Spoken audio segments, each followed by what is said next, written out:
Hello বন্ধুরা, আরও একটা নতুন ভিডিওতে তোমাদের স্বাগত। তো আজ অনেক দিন বাদে একটা বড় ভিডিও নিয়ে তোমাদের কাছে। তো আজকে হচ্ছে গোপালের পিকনিক, আর অ্যাজ ইউজুয়াল গোপালের পিকনিক হচ্ছে ঋতিকাদের বাড়িতে। তো আমি যেহেতু এখানেই আছি, আর প্রথমবার আমার ছেলের সাথে গোপালের পিকনিকে যাওয়া আর কি। তো সেই জন্য আজকের বড় ভিডিওতে আমি পুরোটাই দেখাবো তোমাদের সাথে যে আমি কিভাবে ওকে নিয়ে বেরোচ্ছি আর কি করছি না করছি। আমি ভীষণ এক্সাইটেড, কারণ আজকে প্রথম আমি আর আমার ছেলে দুজনে কোনো অ্যাক্টিভিটিতে পার্ট নিচ্ছি, মানে বেরোচ্ছি, সবাই থাকবে ওখানে।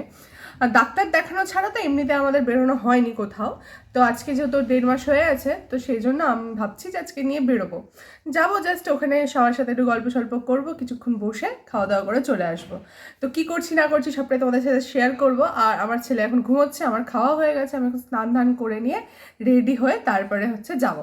তো চলো দেখা হচ্ছে আর কিছুক্ষণের মধ্যে, পুরো রেডি টেডি হয়ে তারপরেই দেখাচ্ছি। ছেলেকেও দেখাবো, আমিও দেখাবো, মানে আমাকেও দেখাবো। দেখা হচ্ছে একটু পরে। তো এই যে আমি আর আমার ছেলে রেডি হয়ে গেছি। ওর মুখটা এখন দেখানো যাচ্ছে না, ওইদিকে করে রেখেছে, এই যে ওইদিকে ঘুরিয়ে রেখেছে, আমি পরে দেখাচ্ছি। তো চলো বেরিয়ে যায়, অনেকটাই লেট হয়ে গেছে, ওখানে সবাই ওয়েট করছে, আর টোটো চলে এসেছে, আমি গিয়ে দেখাচ্ছি।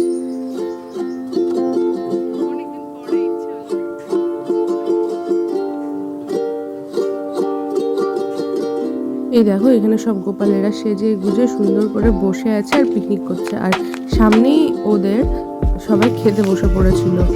তারপরের ব্যাচটাতেই আমরা বসি, আর ঘরে গিয়ে দেখি আমার ছেলে ঘুমিয়ে পড়েছে। বাড়ির থেকে আসার সময় একদমই ঘুমোচ্ছিল না, ও যেহেতু ঘুমিয়ে পড়েছে তাই বসে পড়েছিলাম খেতে। খাওয়া দাওয়া কমপ্লিট হয়ে যাওয়ার পরে একটু সবাই মিলে গল্প স্বল্প করে নিই, আর বেশিক্ষণ আমি থাকিনি, তারপরে চলে আসি বাড়িতে। তো আমার ভিডিওটা কেমন লাগলো অবশ্যই কমেন্ট করে জানাবে। বেশি ফুটেজ নিতেই পারিনি, একদম অভ্যেসটা চলে গেছে যার জন্য। চলো দেখা হবে নেক্সট ভিডিওতে, আজকের মতো এখানেই, টাটা।